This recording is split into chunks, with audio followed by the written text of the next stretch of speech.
it was under your leadership that when you disagreed with people in Marikana, you killed them. Because you never believed in peaceful resolution of differences. When people had problems in Relela, you killed them. When people had problems in Mututlung demanding water, you killed them. When Tatane protested against this state, you killed him. When there were differences not so long ago in this parliament, you applied violence against the leadership of the EFF. Mr. President, you taught our people that everything else must be resolved through violence. And therefore you must take full responsibility for having misled our nation that peaceful resolution does not exist and that those who do not listen, they must be whipped into line. You have lost control of the country because you have lost control of your own family. Your own son continues to say these people must be killed. You stand up here and you do not say anything. The King Zweletini has been misinterpreted as he says. We accept that explanation.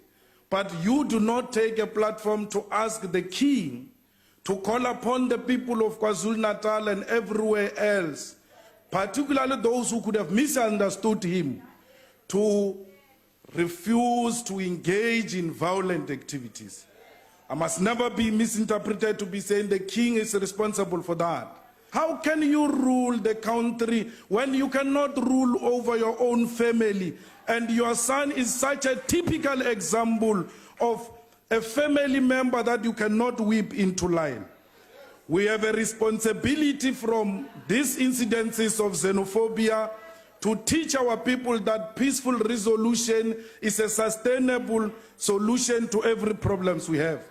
Mr. President, you come here, you want to condemn violence against xenophobia, but the Cubans have taught us that body language speaks volume than prepared speech.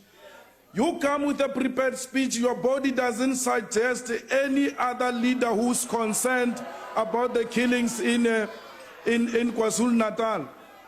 But when you were defending the spending in Nkandla, your body language was very strong than when you were condemning the violent activities in Nkandla. Fellow South Africans, we need each other.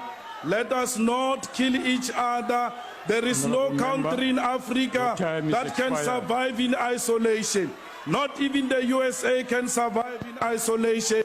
We need each other, South Africans. Let us not kill fellow Africans. Honorable Malema, your time has expired. Africa is one. We must refuse the artificial borders imposed on us by colonizers which have led to the division of Africa. Africa, we are one.